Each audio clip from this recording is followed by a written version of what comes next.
ଠିକ ଅଛି ଜୀବନ ସବୁ ଖରାରେ ଠିଆ ହେଇଥିବେ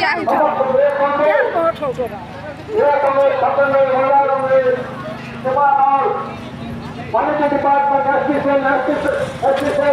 समस्तों को बहुत नमस्कार एवं आदि ये जो आपने समाज में देखिए यहाँ ये प्रतिनिधित्व बोलती कि भक्त दास को क्या करो नहीं सुनती ओडिशा रे बहुत नागी निर्यातना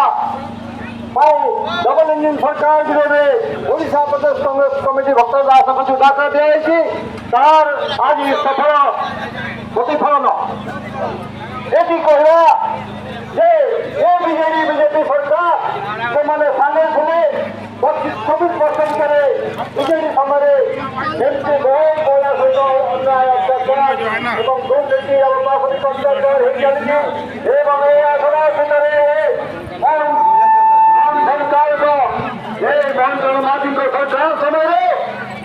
ओडिशा पाखापाखि 2,000 रुपये नारी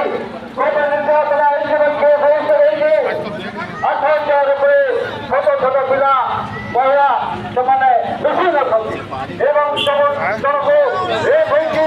सब तो अति मैंने खुले विषय